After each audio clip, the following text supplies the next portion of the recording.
반갑습니다. 우리 수요 예배에 오신 우리 모든 성도님들, 그리고 온라인으로 함께 하시는 모든 성도님들 환영하고 축복합니다. 보통은 좌우에 계신 분과 인사를 나누는데요. 저만 인사드리겠습니다. 참 잘 오셨습니다. 환영합니다. 그리고 사랑하고 축복합니다.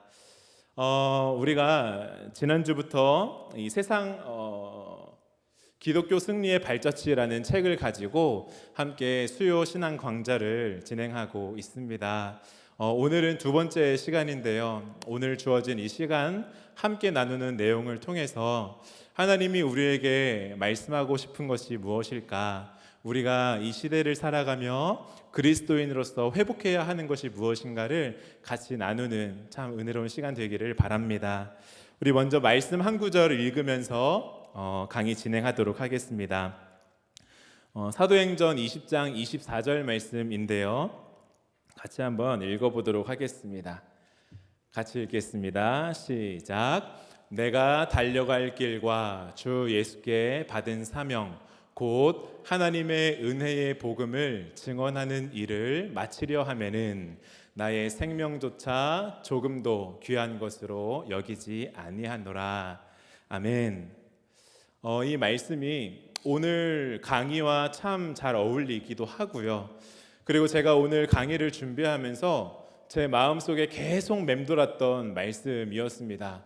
내가 달려갈 길과 주 예수께 받은 사명 곧 하나님의 은혜의 복음을 증언하는 일을 마치려 하면은 나의 생명조차 조금도 귀한 것으로 여기지 아니하겠다는 이 바울의 고백이 참 우리에게 필요한 것은 아닌가 마음속으로 많이 묵상하게 되었습니다. 최근에 코로나19로 인해서 세상뿐만 아니고 교회도요, 많은 변화가 일어나고 그리고 변화가 요구되는 상황에 놓여 있습니다.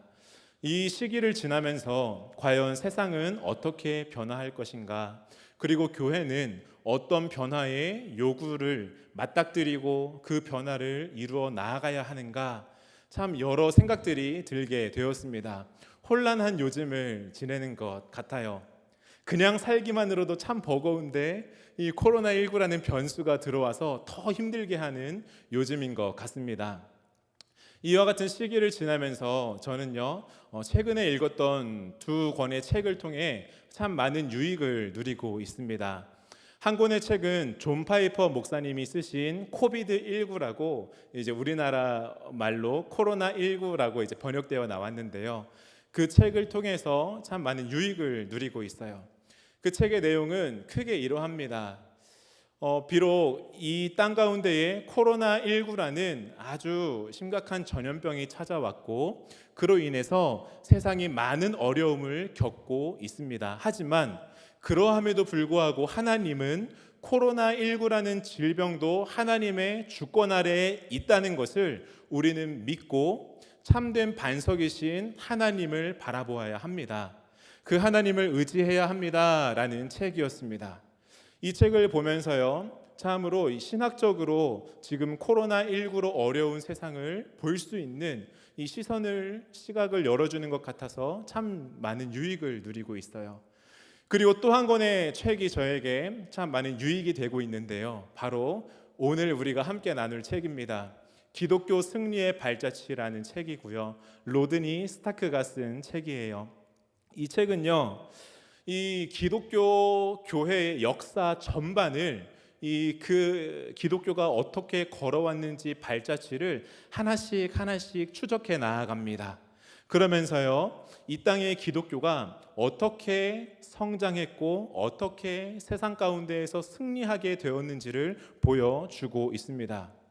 이 로드니 스타크는요, 존 파이퍼 목사님과는 좀 다르게 신학적으로 이 기독교에 대해서 접근하는 것이 아니라 사회학적으로, 그 당시의 역사학적으로 교회가 어떤 발걸음을 걸어왔는지를 되짚어 봅니다.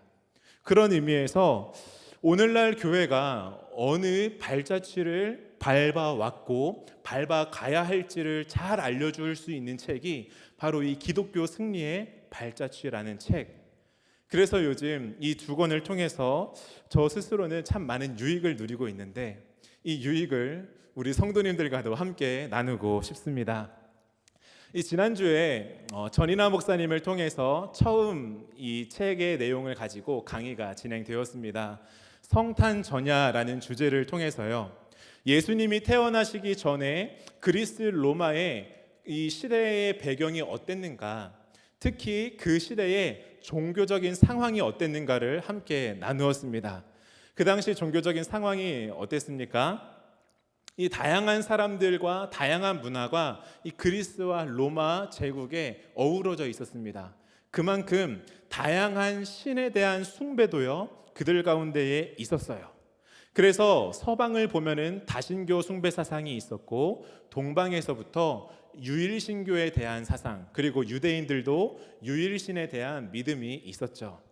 그런 다음에 유대교를 조금만 자세히 들여다보면은 여러 분파가 있었습니다. 사두개파, 바리새파, 에세네파, 열심당, 이런 다양한 분파들이 있었고, 그러한 시대적인 상황, 유대인들 사이에 메시아를 대망하는 이 사상이 자리 잡기 시작하는 그때가 바로 지난주에 나누었던 성탄 전야의 내용이었습니다.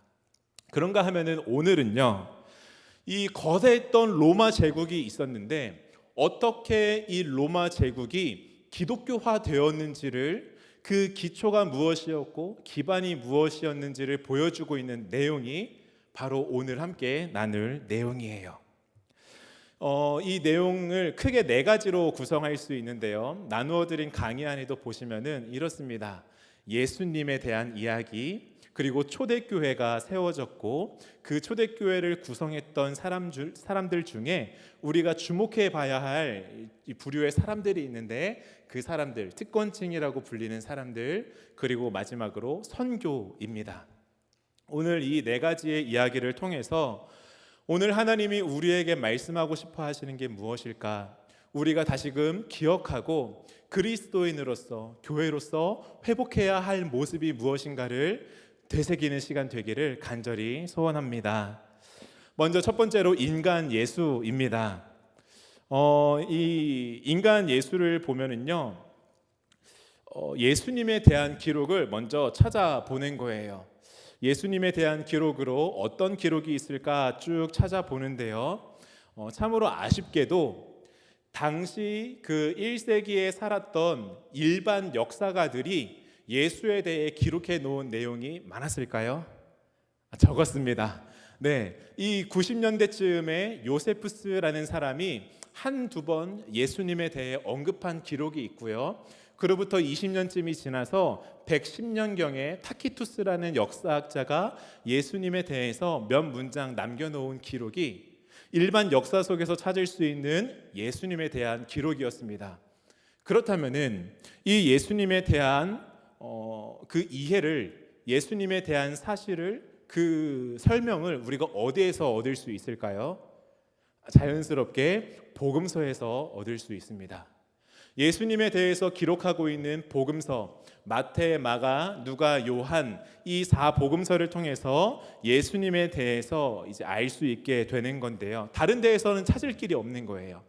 그래서 이 복음서를 보게 되는데, 이 복음서도요 좀 특징이 있습니다. 어떤 특징이 있는가 하면은, 우리가 이 전기문, 어떤 사람에 대해서 글로 적어 놓은 전기문을 생각하면은 그 사람의 일생 일대를 다 기록하고 몇 가지의 사건을 기록하는 걸 떠올리게 되는데, 그 당시 문화적으로 가지고 있던 전기문은 한 사람의 생애 전반을 다루는 게 아니고요, 그 생애 가운데에서 주목할 사건들을 다루게 되어 있어요. 그래서 보면 어떻습니까? 예수님에 대한 기록도 일거수일투족이 다 기록되어 있는 게 아니고 몇 가지 중요한 주제들을 위주로 기록되어 있죠. 그게 우리가 읽는 4복음서예요. 그래서요, 저희는 예수님의 모든 삶을 다 알 수는 없고요, 복음서가 기록하고 있는 예수님의 모습을 보고 예수님이 어떠한 분이셨는지를 이해하고 생각할 수 있게 됩니다. 그래서 이 성경에 기록된 예수님, 우리가 인간으로 이 땅에 오신 예수님을 볼 때에 알 수 있는 것은 무엇이 있을까? 먼저 어떤 것들이 있습니까? 예수님이 이 땅에 오셔서 많은 사람들을 데리고 이제 가르치셨습니다. 하나님 나라 복음을 증거하셨고요. 기적을 일으키시고 많은 병자들을 고치시고 귀신을 쫓아내시는 모습을 보여주셨어요. 그리고 또 예수님의 모습을 볼 때에 우리가 엿볼 수 있는 것 중에 하나는 소외된 자들과 함께 하셨다는 거죠. 이 세리와 그 당시에 죄인이라고 치부되었던 세리, 창녀, 여러 이 사회적으로 소외받았던 사람들과 예수님은 아무런 거리낌이 없이 함께 하셨습니다. 그들과 함께 잡수셨고 먹으셨고 교제하셨고 가르치셨습니다. 그렇습니다. 예수님은요, 소외된 자들을 가만히 버려둬 주지 않으시고 그들과 함께 하셨어요. 다가가셨습니다. 이것이 우리가 성경을 통해 알 수 있는 예수님의 모습 한 가지입니다. 그런가 하면은요, 이 예수님에 대해 또 알 수 있는 게 여러분, 예수님이 뭐라고 많이 불렸습니까? 그리스도라고 많이 불렸을까요? 네, 베드로를 통해서 주는 그리스도시요 살아계신 하나님의 아들이다라고 불림을 받은 적이 있으십니다. 그런데 그것보다 더 많은 호칭을 이제 불려졌던 호칭이 하나 있었는데 무엇일까요? 랍비입니다. 네, 강의 안에 다 적혀 있죠. 맞습니다. 랍비, 선생님이라는 호칭을 많이 받으셨습니다. 네, 예수님은요, 그 당시에 랍비로 불리는 분이셨습니다.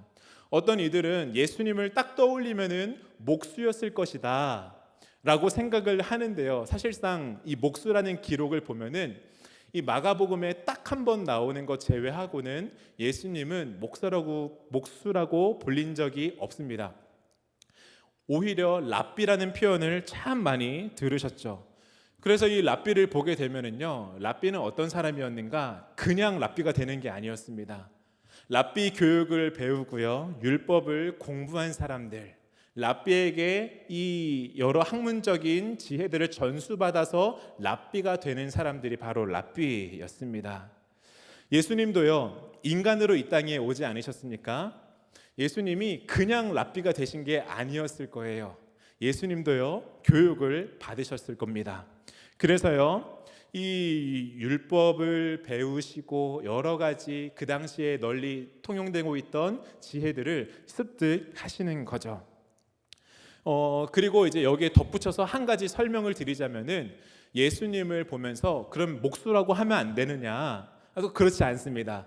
그 당시에 랍비를 이해하면은 이렇습니다.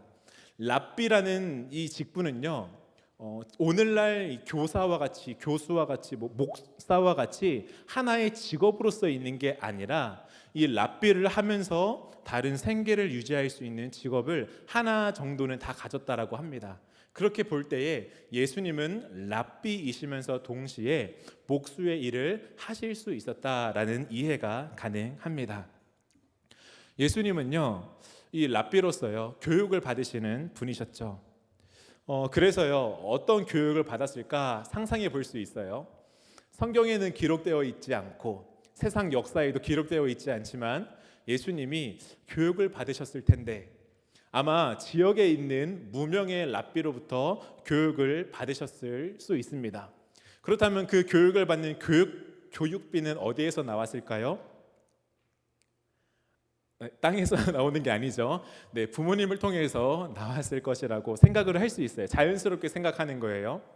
그렇게 했을 때에 예수님의 이 가정이 가난했을까라고 했을 때에 또 그렇지 않았을 것이다라는 생각이 가능해요. 어떻게 그렇게 생각할 수 있는가 하면은, 당시에 예수님의 가족을 보면은 이 유월절을 지키기 위해서 매 해마다 예루살렘으로 이제 여행을 가는, 여행이라는 표현이 맞을까요? 아무튼 이 예루살렘으로 떠나갔다가 돌아오는 이 여정을 거치셨습니다. 그런데 그 당시에 많은 가족들이 유월절을 지키기 위해 예루살렘에 갔다 오는 게 편했을까요? 쉬웠을까요? 그렇지 않았을 거예요. 경비가 많이 드는 여행이 되었을 것입니다. 그렇게 볼 때에 예수님의 가족은 물질적으로 부족하지는 않았고 충분히 유월절을 지킬만 했고, 그리고 예수님뿐만 아니고 나중에 초대교회의 지도자가 되었던 예수님의 동생 야고보도 랍비 교육을 받을 수 있었을 것이다 라고 자연스럽게 생각할 수 있습니다. 여기까지 좀 잘 따라오고 계신가요? 네, 좋습니다. 아무도 고개를 끄덕이지 않으셨지만 그렇게 오고 계시는 줄 믿고 가야 합니다. 자, 이렇게 이 예수님은요 랍비로 불렸고, 다른 랍비들 서기관들과 율법에 대해서, 그 당시에 있었던 교훈들에 대해서 여러 가지의 토론을 마음껏 하실 수 있을 만큼 지혜로운 분이셨어요. 이 지혜가 어디에서 왔을까요? 물론 하늘로부터도 오지만 땅에서부터도 오는 것이죠. 그리고 예수님에 대해서 랍비뿐만 아니고 언어적인 능력과 지리적인 이해도가 높으셨을 것이다 충분히 생각할 수 있습니다. 예수님은요 보통은 아람어로 설교하셨고요, 그리고 히브리어가 필요한 사람들, 그리고 필요할 때에는 자유롭게 히브리어를 능통하게 사용할 수 있었습니다. 그리고 또 그 당시에 예수님이 사셨던 갈릴리 지역을 생각해 보면은 이 갈릴리 지역은 그리스어가 잘 사용되었던 무역로였습니다. 그렇게 볼 때 예수님은요 적어도 2, 3개 국어가 가능하신 이 여러 언어를 사용하실 수 있는 분이셨을 거예요. 그리고 이 지리적으로 볼 때에도요, 어떤 학자들은 예수님과 제자들이 정처 없이 돌아다니면서 막 닥치는 대로 만나는 사람들에게 복음을 전했을 것이다 라고 이제 생각하고 글을 적어 놓는 사람들이 있는데, 또 생각해보고 예수님의 이 동선을 연결해 보면은요, 예수님이 주로 사역하셨던 무대는요 저 로마가 아니었습니다. 저기 고린도가 아니었습니다. 마게도냐 이런 곳이 아니었고요, 갈릴리였어요. 그리고 가버나움, 이 나사렛과 가버나움, 그리고 그 주변 도시였던 두로, 이제 여러 곳들이었다라는 것을 생각해 보면은요, 그 거리들이 하루면은 왔다 갔다 할 수 있는 거리였다라고 이제 나옵니다. 거리가 먼 게 아니에요. 거의 이 서울권 보다 조금 더 넓기도 했지만요, 이제 그 정도의 거리라고 할 수 있는데, 그것을 보았을 때에 예수님과 제자들은 정처 없이 다니면서 복음 증거하는 게 아니고 철저히 정해 놓으신 사역지 안에서 하나님 나라를 증거했을 것이다 생각할 수 있는 것이죠. 여기까지 정리해 보면은요, 예수님에 대해서 우리가 알 수 있는 게 무엇이 있습니까? 먼저 예수님에 대한 지식은 우리가 가지고 있는 이 성경, 이 복음서를 통해서 예수님에 대해 알 수 있다는 거예요. 그리고 또 이 예수님은 교육을 잘 받은 랍비이셨을 것이며 또 목수였을 거예요. 그리고 언어적으로도 지리적으로도 이해와 능력이 출중하셨을 것이다 생각할 수 있게 됩니다. 이 예수님은요 3년의 공생의 기간을 지나셨습니다. 3년 동안 사역하셨고 십자가에 달려 죽으셨고 부활 승천하셨습니다. 그리고 난 다음에 이 예수님을 따랐던 제자들, 그리고 무리들, 이 가족들을 통해서 무브먼트, 운동이 일어났습니다. 그로 인해 우리가 지금 가지고 있는 이 기독교, 우리가 지금 모이고 있는 이 교회가 탄생하게 되었습니다. 이 교회는 갈릴리, 예루살렘, 로마, 다메섹을 중심으로 쭉 퍼져나가게 됩니다. 여기에서 이제 초대교회로 넘어왔습니다. 그런데 이 예수님 때와 마찬가지로요, 초대교회를 볼 때에도 그렇습니다. 뭐가 그런가 하면은 기록이 없어요.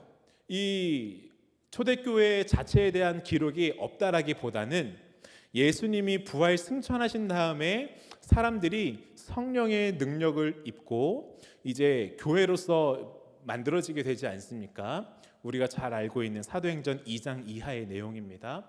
그런데 그때에 성경에 기록되어 있는 내용 말고는 교회가 어떻게 태어나고 어떻게 성장해 나아갔는지 초대교회의 초기 내용을 보여주는 역사 자료가 거의 없는 거예요. 그렇다면 우리는 또 어디에서 이 역사적인 내용을 알아볼 수 있겠습니까? 잘 알고 있는 사도행전입니다. 네, 사도행전을 통해서 이 교회가 어떻게 태동하고 어떻게 성장해 나아갔는지를 알 수 있게 되는 거예요. 그런데 여기에서 아쉬워하지 않아도 되는 게 하나 있는데, 누가복음과 사도행전을 기록했던 사람이 누구죠? 누가입니다.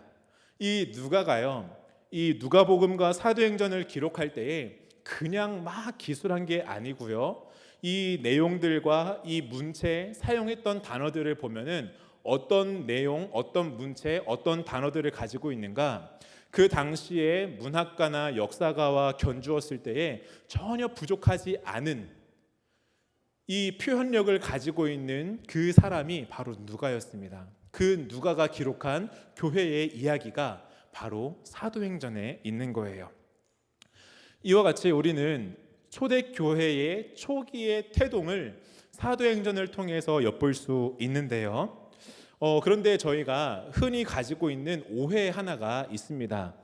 이 초대교회를 생각할 때에 예수님의 가족이 초대교회에 관여했을 것이다 생각하기가 쉽지 않아요. 저도 얼마 전까지는 그렇게 생각을 안 하고 있었는데, 여기에서 보면서 이 오해가 좀 풀렸습니다. 어떤 내용인가 하면은, 예수님께 대한 오해 중에 하나가 바로 가족에 대해 소홀히 했을 것이다 라는 이 말입니다. 마가복음 3장 33절을 제가 적어 놓았는데요, 이렇게 기록되어 있습니다. 대답하시되 누가 내 어머니이며 동생들이냐 하시고, 이 표현이랑 또 이 선지자가 고향에서는 이제 뭐 반겨지지 아니하고 고향 외에서만 이제 반겨진다라는 그 구절이 또 있는데요. 이것을 보면서 많은 사람들이, 그래, 예수님이 무슨 가족을 챙겼겠어. 예수님이 얼마나 바쁘셨을 텐데 가족을 챙길 틈 없이 다른 사람들만, 제자들만 챙기셨을 것이야 라고 하는 생각, 이게 바로 오해라는 거예요. 당장 이 구절에 대한 해석만 보더라도 예수님이 가족을 소홀히 생각했는가? 전혀 그렇지 않다는 것을 떠올릴 수 있습니다. 마가복음 3장 33절에 나오는 누가 내 형제고 누가 내 어머니냐 라고 하는 이 표현은요, 예수님이 자신의 어머니와 형제들을 부인하는 게 아니고요, 하나님 나라 안에 가족된, 하나님 나라 안에서 한 공동체 되고 하나님의 가족된 사람들을 하나로 묶으시기 위해 강조하시는 표현인 거예요.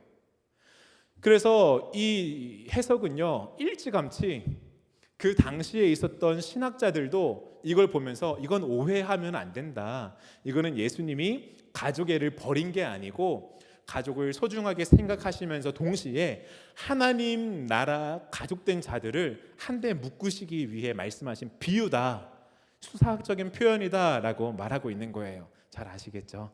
네, 그렇습니다. 예수님은요, 가족을 내팽겨 두지 않으셨습니다. 그렇다면은 우리는 왜 이런 예수님에 대한 오해를 가지게 된 걸까요? 왜 예수님의 가족에 대한 이야기가 전혀 강조되지 않고 이제 거의 어쩌다 한번 보이게 되는 그런 가족이 된 걸까요? 떠올리게 되면은 마리아에 대한 전승이 2세기부터 형성되기 시작했는데, 그 마리아가 예수님을 낳을 때도 동정녀였는데 그 이후에도 동정녀의 그 모습을 지켰을 것이다. 그래서 이 마리아가 처음부터 끝까지 동정녀였다라는 교리가 세워지게 된 거예요. 성경적이지 않고 전승에 의한 교리죠. 그러다 보니까 예수님의 형제가 적어도 성경에만 봐도 4명이 이렇게 나오고 자매들이 있을 것이다 하는데, 그 형제들이 순식간에 사촌이 되었습니다. 그리고요, 이 형제에 대한 강조가 하나씩 사라지게 되면서요, 이 형제가 사촌이 되고 더 먼 친척이 되어 가게 된 거예요. 그런데요, 교회 역사를 보면은 예루살렘 교회의 지도자가 누구였는가? 바로 예수의 형제 야고보였습니다. 그리고 이 예수의 형제 야고보가 죽은 다음에 그 뒤를 이어받은 교회의 지도자가 또 있었는데 그는 또 누구인가? 예수의 사촌이었던 시므온이라는 사람이 그 야고보의 지도력을 계승해 나아가요. 그 외에도요, 예수님의 먼 사촌이 되는 사람들이 이 예수님의 복음을 증거하는 일에 열심이었다라는 것을 알 수 있어요. 이 사도행전 1장 14절에도 보면은요, 이 성령님이 임하시기 직전에 이 마가의 다락방에 사람들이 모여서 기도하지 않았습니까? 그때 그 모인 사람들만 보더라도 어떠한가? 이렇습니다. 여자들과 예수의 어머니와 예수의 아우들과, 사촌이 아닙니다. 진짜 아우들이에요. 그 더불어 마음을 같이하여 오로지 기도에 힘쓰더라 말하고 있습니다. 이 초대교회가 처음에 성장하고 자라는 데에는요, 예수님의 가족의 영향이 컸다는 것을 저희가 알 수 있습니다. 그러면서 이 교회가 하나씩 하나씩 성장해 나아가기 시작하는 거죠. 그러면서 교회가 성장해 나아가면서요, 이제 어떤 일이 일어나는가? 계속해서 성장해 가는 거예요. 그러다가 이 박해가 일어납니다. 그런데 이 박해가 어떤 박해냐? 로마의 박해가 아니에요. 유대교의 박해입니다. 저희는 이 성경에서 보여지는 박해 그리고 교회에 있었던 핍박을 생각하면은 요한계시록과 연결을 시키면서 로마의 박해가 극심했지. 그러면서 로마의 박해, 로마의 핍박을 떠올릴 때가 많이 있는데요. 그 이전에 초대교회가 막 성장하기 시작했던 그 초기에 이 교회를 심각하게 박해했던, 이 초기에 막 자라고 있는 싹을 밟아 없애려고 했던 그 박해가 있었는데 그 박해가 무엇이냐? 바로 유대교회 박해인 거예요. 이 박해는요, 아주 위험한 박해였습니다. 그런데요, 그럼에도 불구하고 교회가 쓰러지지 아니하고 계속해서 성장해 나아갑니다. 어떻게 이런 일이 가능했을까요? 정말 로마 박해 이전에 교회가 이제 100명, 200명 남짓하는, 지금 막 나눔교회 그 정도 규모, 한 400명 정도 되는 그 규모로 성장해 나아갈 때요, 마포구에 있는 주민들이 이 교회는 이단이야 하면서 핍박하는 것보다 더 심각한, 목숨까지도 잃게 만들 수 있는 핍박이 교회에게 주어졌다라고 생각을 해봅시다. 정말 극심한 거예요. 그런데도 불구하고요, 교회가 계속해서 성장해 나아가고 확대됩니다. 어떻게 이런 일이 가능했을까요? 여기에 보면은요, 그 키워드를 이렇게 말하고 있습니다. 관계라고요. 이 교회가 성장하고 확대되어 나아가는 데에 저희는요, 교회가 성장하려면은, 많은 사람들이 전도를 당하려면은 처음부터 아주 탁월한 교리에 대해 호소력이 있어야 할 것이다. 그래서 저희들이 생각하는 전도, 생각하는 교회의 성장을 떠올리면은 이 베드로가 처음에 성령의 충만함을 받아가지고 사람들에게 여러분 회개하십시오. 예수님이 우리를 위해 죽으시고 부활하셨습니다. 우리는 이 부활하신 예수님을 믿어야 합니다. 라는 이 외침을, 이 설교를 듣고 3천, 5천 명이 회심했는데 그 모습을 떠올리지 않습니까? 그런데요, 그 모습은 한두 번 특별히 일어나는 것이었고 실제로 많은 교회의 성장의 모습 속에는 무엇이 있었는가? 관계가 있었다는 거예요. 단지 탁월한 교리 전도가 아니라 한 사람 한 사람, 나의 가족과 나의 친구와 나의 공동체를 만들어 가면서 그들과 친구가 되어서 그들에게 예수님을 전하는 일로 교회가 성장할 수 있었다라는 것입니다. 교회는요, 아주 특별한 일로만 성장하는 게 아니에요. 물론 하나님의 주권적인 역사하심으로 교회가 태어났습니다. 그리고 그 교회가 폭발적으로 성장하기도 했습니다. 그렇지만 교회는요, 평범한 사람들이 기독교 신앙을 받아들이면서 성장해 나아가는 거예요. 여기까지 정리하면은요, 이 예수님에 대해 저희가 오해하고 있었던 것, 가족을 소홀히 했을 것이다. 아닙니다. 예수님도요, 가족을 사랑하시고 이 가족이 초대교회의 역할에 큰 영향력을 미쳤습니다. 예수님의 가족이요. 그리고 오늘날에도요, 초대교회 때와 마찬가지로 중요한 게 무엇이냐? 진실한 관계라는 거예요. 한 사람에게 나아갈 때에, 복음을 들고 나아갈 때에 그에 앞서 중요한 것은 그 사람을 진정성 있게 사랑하는 마음이에요. 바라기는요, 저희 나눔교회 성도님들이 정말로 이 교회의 성장을 맛보았으면 좋겠습니다. 그런데요, 우리 담임 목사님의 이 말씀을 통해서, 그리고 강단에서 선포되는 여러 말씀과 부서의 예배를 통해서 교회가 성장하고 많은 사람들이 몰려와 예수님을 믿기를 바라지만, 그러면서 동시에 중요한 이것, 관계예요.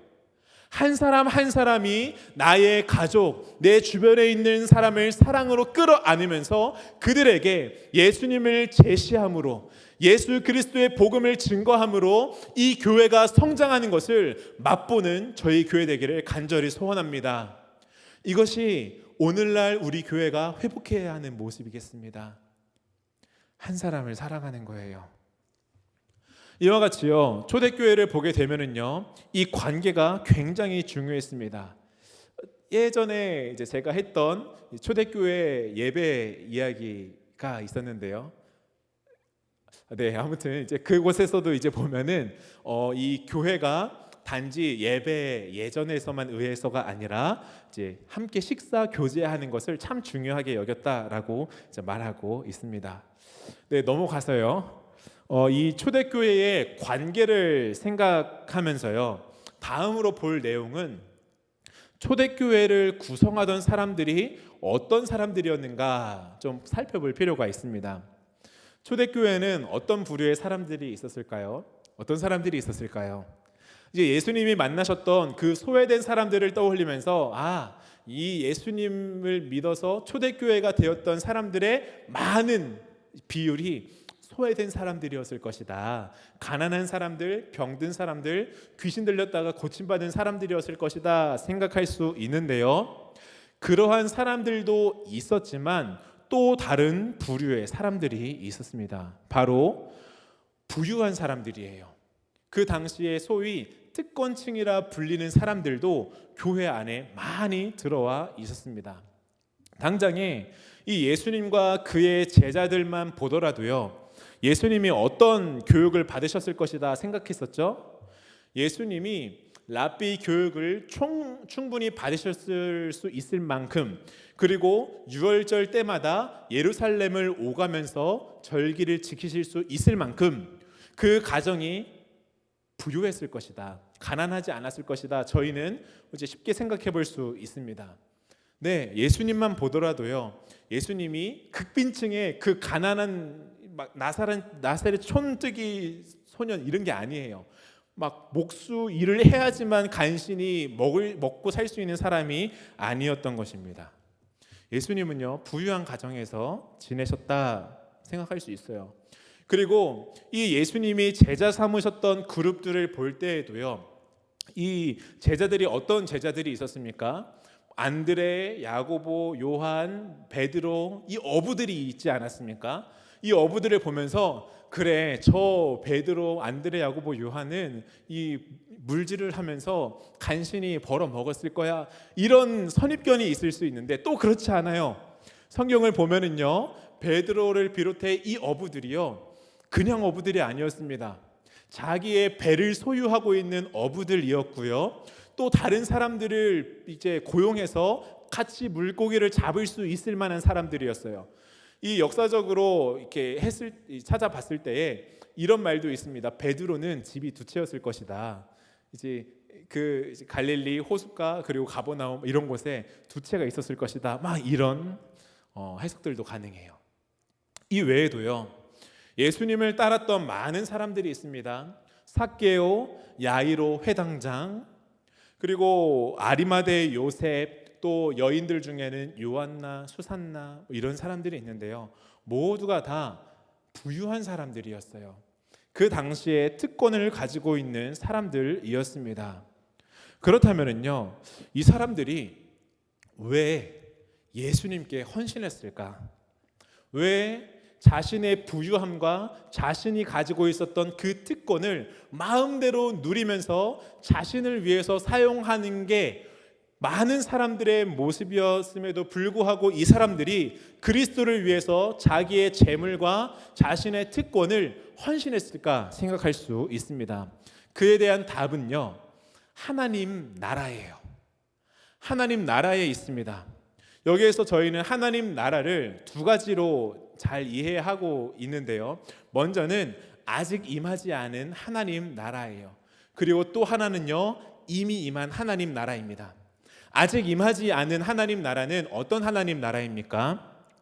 사람이 죽은 후에 그리고 예수님의 재림과 최후 심판으로 이 땅에 임할, 그리고 우리가 가게 될 그 하나님 나라가 바로 아직 임하지 않은 하나님 나라예요. 그런가 하면은 이미 임한 하나님 나라가 있는데요. 이 이미 임한 하나님 나라가 무엇입니까? 예수님이 이 땅에 오시고 죽으심과 부활하심으로 이 땅에 이미 임한 하나님 나라예요. 이 나라로 인해서 사람들이, 이 그리스도인들이 어떠한 삶의 태도를 가지게 되었는가? 단순히 내가 이 세상에서 정말 괴롭지만 버텨서 믿음을 지켜서 죽으면은 들어가게 될 내세를 바라보는 것만이 아니라, 내가 지금 이 땅에 살아가면서 하나님 나라를 내가 이 땅에서 실현할 수 있구나, 내가 이 땅에 살아가는 것이, 우리가 함께 교회를 만들어 나아가는 것, 하나님의 뜻이 이 땅에 이루어지도록 살아가는 것, 이게 바로 이미 임한 하나님 나라의 모습이구나, 이 사실을 인지하면서 적극적으로 그 삶을 살아가는 게 바로 초대교회 성도들의 삶에 있었다는 것입니다. 여기까지 정리하면은요, 초대교회 성도들 가운데에는요, 여러 부류의 사람들이 있었습니다. 가난한 사람도, 소외되었던 사람들, 병든 사람들도 당연히 있었습니다. 그러면서 동시에 부유한 사람들, 특권층에 있던 사람들도 공존하고 있었어요. 이들은요, 오히려 이 예수님과 제자들 비롯해서 많은 사람들이 이 그리스도인이 되었고, 자신의 이 물질이나 신분적으로 봤을 때에 아무것도 부족함이 없는 사람이었는데, 그럼에도 불구하고 이 사람들은요, 자신의 이익을 위해 살아가지 않았어요. 보다 적극적으로 그리스도를 위해 모든 것을 헌신했습니다. 물고기를 잡는 데에 자신의 온 인생을 투자한 게 아니고요, 세리의 역할을 더 호되게 해서 사람들의 세금을 빨아먹는 데에 애쓴 게 아니었고요, 교양 있는 삶을 살기 위해서 고군분투한 게 아니었고요, 하나님 나라를 위해 살았습니다. 이게 어떻게 가능했는가? 초대교회가 가지고 있었던 신앙 때문입니다. 내세에 임하는 하나님 나라뿐만 아니고 오늘 임한 하나님 나라를 이 사람들이 살아간 거예요. 단지 미래에 임할 하나님 나라가 아니라 당장 오늘 살아가는 삶이 하나님 나라라는 사실을 생생하게 살아내었던 모습, 이 모습이 초대교회의 성도들의 모습이었고, 자신의 것을 아낌없이 나누어 주는 초대교회의 많은 부유했던 혹은 가난함으로 받았던 성도들의 모습이라는 거예요. 이와 같이 이 예수님을 믿고 복음을 증거하는데 단순한 교리의 증거로만 아니라 많은 사람들이 관계를 통해서 교회에 들어오기 시작했습니다. 진실된 사랑으로 서로를 마주했어요. 그리고 나 자신의 이익보다 이 날 구속하신 예수님으로 말미암아 오늘 하나님 나라를 소망하며 오늘 하나님 나라를 이루며 살아가는 게 초대교회 성도들입니다. 그리고요, 이러한 모습은 자연스럽게 선교적인 삶으로 이어가게 되죠. 이 곳곳에, 그 당시에 보면은요, 곳곳에 무리지어 살았던 디아스포라 유대인들이 있었고요, 이방인들이 있었는데 이들에게 교회가 나아간 거예요. 이게 무엇입니까? 선교예요. 다음 선교로 넘어가도록 하겠습니다. 선교를 한번 보겠습니다. 이 선교가요, 어떤 선교였는가 하면은 무척이나 어려운 선교가 아니었어요. 오늘날처럼요, 예수님 믿으세요 증거했을 때에 나 예수 안 믿어, 신이 어딨어 라고 하면서 모두가 철벽을 쳤던 그런 종류의 선교가 아니었고요. 많은 사람들이 복음을 증거했을 때에 예수님을 믿고 교회를 만들고 공동체를 이루는, 소위 말해서 추수하는, 하나님이 뿌려놓으신 씨가 열매를 맺을 때가 이루어서 거의 추수를 맺는 것과도 같은 선교가 바로 초대교회 당시의 선교였습니다. 이 크게 두 부류의 사람들을 대상으로 선교가 이루어졌는데요. 먼저는 디아스포라 유대인이고요. 둘째로는 이방인이었습니다. 저희가 이 디아스포라 유대인을 이해할 때요, 간단하게 말하면 이렇습니다. 이 바벨론에 의해서 남유다 왕국이 완전히 멸망당했습니다. 잘 아시죠? 네, 이 완전히 멸망당한 다음에 많은 유대인들이 바벨론으로 포로로 끌려갔어요. 그리고 어떻게 됐죠? 거기에서 이제 노예살이를 죽어라 했을까요? 아니었습니다. 그 당시에 바벨론의 왕이었던 느부갓네살이 폈던 정책이 있었는데 바로 동화 정책이에요. 동화 정책이요. 이것은요, 포로로 잡아온 다른 나라 사람들을 완전히 동물처럼 부려먹는 그 정책이 아니고요, 친근하게 대하는 정책입니다. 그래서요, 직업을 줍니다. 그리고요, 이름을 바꾸어 주는 거예요. 바벨론식의 이름을 지어줍니다.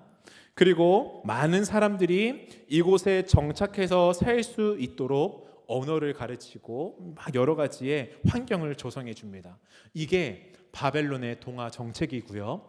많은 유대인들이 정말 이 동화 정책이 아주 뛰어났던 것 같습니다. 많은 유대인들이요, 바벨론의 동화되었어요. 그래서요, 나중에 고레스 왕이 다스렸던 그 페르시아가 있지 않습니까? 페르시아에 의해서 1차, 2차, 3차 바벨론 포로 귀환이 이루어져요. 1차는 스룹바벨 여호수아와 함께 이루어졌고요. 2차는 에스라와 함께 이루어졌고 3차는 누구일까요? 느헤미야와 함께 이루어졌습니다. 그런데요, 이 모든 유배지 생활을 했던 사람들에게 자, 이제 내가 왕이 되었으니 너희가 살던 나라로 돌아가라. 모든 이제 노예가 아니죠, 유배지에 왔던 끌려왔던 포로들에게 말했습니다.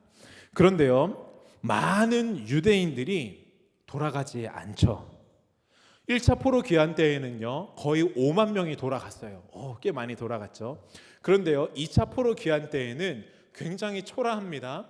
기록되어 있는 숫자를 세어보면은 1900여 명 정도만 돌아가요.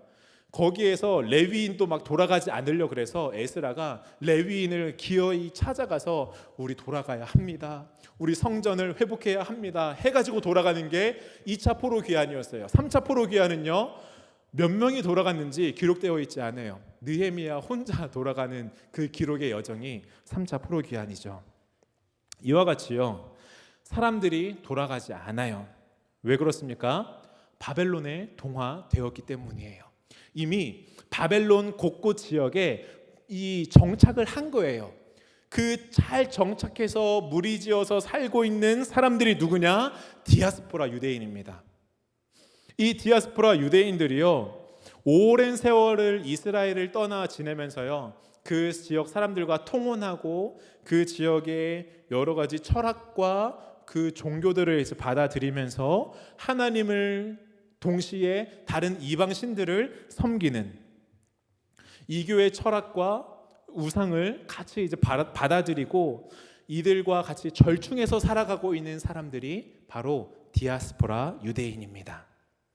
그런데요, 굉장히 특이한 것 중에 하나가 무엇인가 하면은 이 디아스포라 유대인들이 그 이 우상들과 우상 숭배와 같이 하나님을 섬기는 일을 같이 막 병행했는데도 불구하고 끝까지 이 유대교 하나님에 대한 신앙을 버리지 않았던 거예요. 왜 그런 일이 가능했을까 보면은요, 어떤 표현이 있는가? 문화적 연속성 때문이라고 합니다. 문화적인 연속성이 이 바벨론의 포로로 잡혀갔던 그 유대인들의 문화, 유일신에 대한, 하나님에 대한 그 종교의 문화가 수백 년이 지난 다음에도 여전히 디아스포라 유대인들에게 남아 있었다는 거예요. 이것을 바꾸어 말하면은 종교적 자본이라고 표현합니다. 그들에게는요, 어떤 종교적인 이 문화, 종교적 자본이 있었는데 그것으로 인해 유대인들이 아주 이교도가 되지 않았던 거예요. 이 종교적 자본이라는 것을 간단히 살펴보면은 이렇습니다. 어떤 종교든지요, 한 사람이 그 종교에 들어오게 되면은 그냥 믿는 게 아니지 않습니까? 단지 우리 교회에 들어오는 것을 생각해 보면은요, 교회에 처음 들어온 사람들이 가장 먼저 무슨 교육을 받습니까? 세가족 교육을 받죠. 네, 맞습니다. 이 세가족 교육을 받으면서요, 저희는 이제 복음과의 만남 교재를 사용하고 있죠. 그것을 통해서 우리가 믿고 있는 바가 무엇인가를 배웁니다. 그리고 교회에 나오면서 무엇을 배우죠? 예배를 배웁니다.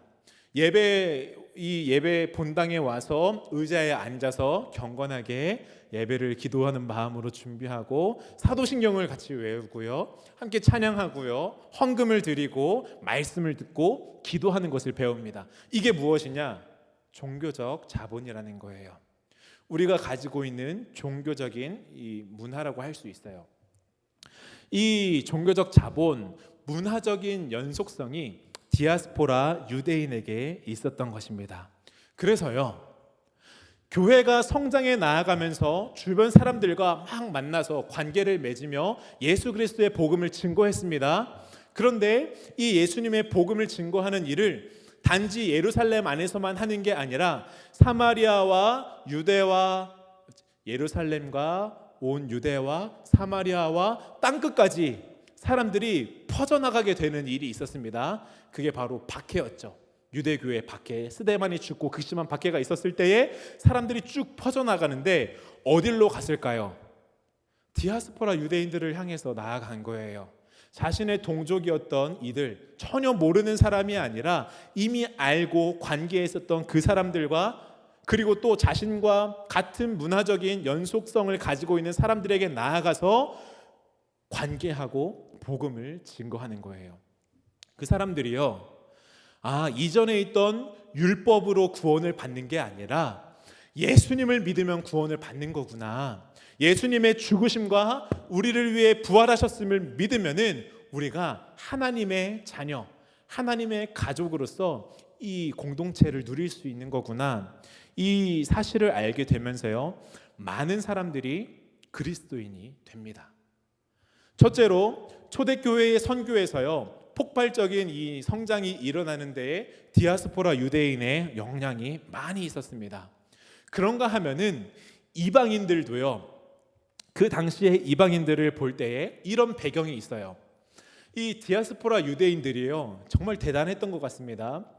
얼마나 대단했는가 하면은 곳곳에 퍼져서 정착을 했는데 그냥 자신들만 이 하나님 야훼에 대한, 여호와에 대한 신앙을 가졌던 게 아니고요, 많은 사람들에게 여호와만이 참 하나님이셔, 물론 이제 다른 이방 종교들을 가져오기는 했지만요, 그래도 끝까지 그 신앙을 버리지 않으면서 이 여호와라는 신을 믿어봐 하면서 이방인들을 포교한 거예요.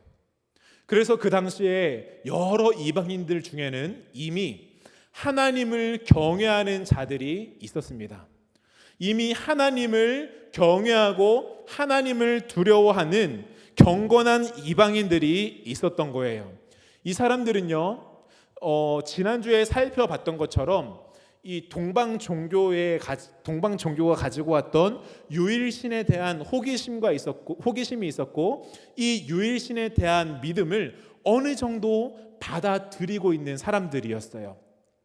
그런데 유대인들이 요구하는 율법이 너무 이제 심하다 보니까 이 율법을 지키지는 않는 흡사 유대인과 같은 사람들, 하나님을 경외하는 자들이 바로 있었습니다. 그게 바로 이방인들이에요. 이 이방인들에게 복음이 들어간 거예요. 이 이방인들에게 복음이 들어가는데요, 이때에도 물론 관계적인 접근과 관계를 통한 이 복음 전도가 있었겠지만, 이 이방인들을 궁극적으로 그리스도인이 되게 하는 결정적인 포인트가 무엇이었는가 하면은, 당시 교회가 가지고 있었던 믿음, 당시 교회가 가지고 있었던 그 복음의 내용, 그 교리가 탁월했기 때문입니다. 많은 그리스 로마 사람들, 이방인들은요, 이 다신교 문화를 가지고 있었습니다. 다신교 문화는요, 여러 신들을 갖다 보니까 교리가 촘촘하게 세워져 있지 않았어요. 아주 설렁설렁하게 이 신이 저 신과 결혼을 해서 이 아들을 낳았고, 이 신을 낳았고, 이 신이 저 여자 사람과 결혼을 해서 이 반인 반신을 낳았고, 이런 엉성한 교리가 있었는데에 반해 유일신교는 이 유일한 신을 믿게 만들기 위해서는 아주 이 촘촘한 교리가 필요했는데, 그 중에서도 교회가 가지고 있었던, 기독교가 가지고 있었던 예수님에 대한 믿음, 복음은 보다 더 탁월했던 겁니다. 그래서요, 이 사람들이, 이방인들이 복음을 받아들이는 거예요. 이 이방인 가운데에는요, 이미 복음과 비슷한 여러 이 유일신, 동방에 있었던 종교로부터 들어왔던 신에 대한 사상이 있었고, 그리고 디아스포라 유대인을 통해 이미 들은 하나님에 대한 이야기가 준비되어 있었던 거예요. 이런 문화적인 연속성 아래서 복음이 들어가니까 어떤 일이 일어났는가? 마치 추수하는 것과도 같이 많은 사람들이 예수님을 믿고 초대교회를 만들어 갔던 것입니다.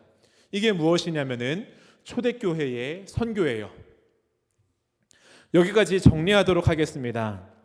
이 기독교가 초기에 교회가 세워지고 선교를 나아갔을 때에 많은 곳 가운데에 교회를 세울 수 있었던, 성공할 수 있었던 그 이유는요, 그냥 성령의 감동하심으로 나아가는 것뿐만이 아니고요, 이미 하나님이 예배해 두신 디아스포라 유대인들과 이방인들의 그 문화적인 배경, 그것들을 하나님이 적극적으로 준비해 놓으셨기 때문에 그 당시에 바울을 비롯한 많은 그리스도인들이 선교를 통해 열매를 거둘 수 있었던 것입니다.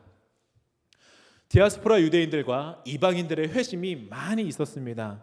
그리고요, 이 디아스포라 유대인과 이방인의 문화적인 연속성, 같이 공유하고 있는 종교적 자본성으로 인해 어떤 일이 일어났습니까? 기독교 전파가 원활하게 진행되는 거예요. 여기까지가 무슨 내용인가 하면은요, 로마 제국이 어떻게 기독교화 될 수 있었는가, 어떻게 그 강력했던 로마라는 제국이 있었는데, 그 로마 제국이 단지 콘스탄티누스라는 엄청난 황제가 꿈을 꿔가지고 계시를 받아서 교회를 국교로 인정해라, 교회를 이제 우리나라 가운데에 합법으로 인정해라 라고 말하는 것 이전에 이미 그 안에 곳곳에 교회를 하나님께서 세워주시는 작업이 있었다라는 것입니다. 사랑하는 성도님들, 여기까지의 내용을 보면서요, 오늘 우리가 달려갈 길은 무엇인가 다시 한번 정리해 봤으면 좋겠습니다. 코로나19를 비롯해서요, 코로나19 때문만이 아니고 이미 교회를 볼 때에요, 전도가 잘 안 되고 있는 모습이 있었습니다. 왜 그럴까요?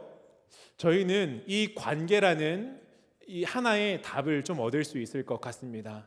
우리가 먼저 함께 교회에 모여서 예배하는 그 은혜, 감동을 누리는 데에는 참으로도 열심이 있지만, 정작 한 사람 한 사람을 사랑하는 데에는 소홀히 하지는 않았는가?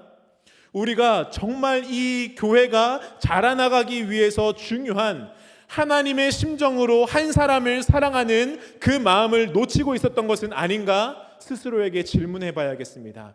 관계예요. 그리고 또 하나는요, 우리가 내가 가지고 있는 어떠한 유익을 위해서, 나의 이 땅에서의 이익을 위해서 혈안이 되어 살아가고 있는 것은 아니었는가? 이미 임한 하나님 나라를 바라보지 못하고, 마지막에 우리가 들어갈 그 하나님 나라를 소망하지 못하고, 당장 내가 물고기 잡는 것, 당장 내가 교양 있는 삶을 사는 것, 당장 내가 더 많은 돈을 축적하는 것에 혈안이 되어 살아가는 모습이 우리에게 있었던 것은 아닌가 돌아봐야겠습니다. 초대교회의 그 모습을 통해서 오늘 우리가 살펴본 초대교회의 그 성도들의, 부유했던 성도들이 나의 것을 나의 것으로 여기지 아니하고 모든 것을 그리스도의 것으로 여겼던 그 마음이 우리 가운데 회복되어야겠습니다. 끝으로요, 선교입니다. 우리는요, 우리의 자녀들에게 이 종교적 자본을 좀 물려줘야겠습니다. 단지 교회에 보내서 너가 종교적 자본, 너가 예배를 어떻게 드리는지, 하나님이 누구신지를 배워라 라는 데에서만 멈추는 게 아니라, 교육의 가장 기초가 되는 가정에서부터 하나님이 누구신가, 예배가 무엇인가를 가르쳐주는 이 종교적 자본이 축적되어야 하는 거예요. 그리고요, 이미 많은 사람들에게 교회에 대한 추억이 있습니다. 우리가 잘 알고 있는 가나안 성도라고 있습니다. 교회에 나가지 않는 성도, 안 나가를 거꾸로 해서 가나안 성도라고 하는데요, 이미 오래되었습니다. 100만이 넘는 사람들이 가나안 성도다, 가나안 성도를 자처하고 있다라고 하는데요, 이들도요, 이미 그 마음 가운데에 교회에 대한 추억이 있어요. 좋은 추억과 좋지 않은 추억이 같이 있겠죠. 그들에게 우리가 어떻게 해야겠습니까? 다시 한번 예수님의 복음을 증거하는 거죠. 사랑하는 성도님들, 이 오늘 강의를 마치도록 하겠습니다. 주 예수님을 더 깊이 알아가고요, 그와 비례해서 우리가 한 사람을 더 깊이 사랑했으면 좋겠습니다. 그리고요, 이 종교적 자본, 우리가 함께 예배했던 이 하나님에 대한 추억과 이 모습들을 나의 자녀들에게 전수하고요, 우리 주변에 있는 사람들에게 전수하고요, 그리고 교회를 떠난 이들을 다시 한번 품을 수 있는 저와 우리 모든 성도님들 되시기를 간절히 소원합니다.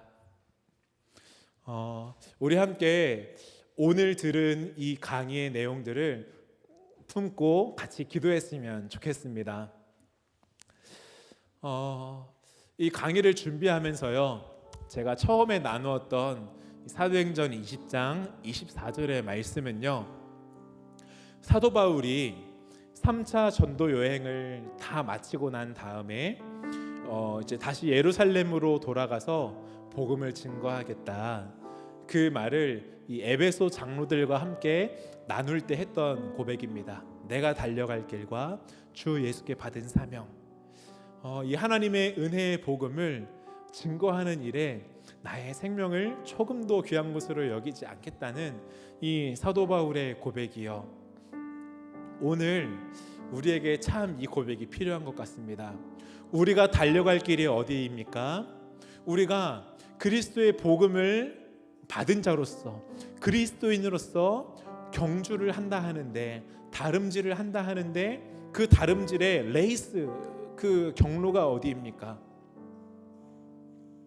저 먼 데서 찾는 게 아니고요, 먼저 나의 주변에서 찾아야겠죠. 내 주변에 있는 사람들이에요.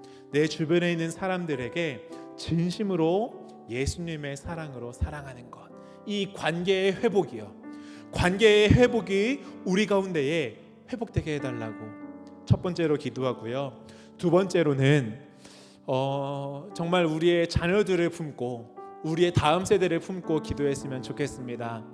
이 교회에서 예배하는 이 예배, 하나님, 예수님에 대한 지식이 우리 아이들에게 잘 축적될 수 있게 해달라고, 그래서 이 아이들이 비록 교회를 멀리 할 수도 있지만 그러함에도 불구하고 아주 떠나지 아니하고 이 하나님에 대한 믿음을 가졌던 디아스포라 유대인들처럼 하나님에 대한 믿음을 가슴속 깊이 간직하고, 언젠가 그리스도의 복음이 탁 들어왔을 때에, 그때에 그 뇌관이 탁 터지면서 불씨가 일어나면서 하나님께 돌아오는 역사 있게 해달라고, 우리의 자녀들을 품고 기도해 주십시오. 마지막으로 세 번째입니다. 교회 가운데에서 좋은 추억도 있지만 아픈 상처를 가지고 떠난 이들이 많이 있는데, 이들 가운데에 다시금 하나님께로 돌아오는 그 역사에 있게 해달라고, 그 통로로 우리 교회를 사용해달라고 우리 다 같이 기도하고요. 제가 마무리 기도하겠습니다. 같이 기도하겠습니다.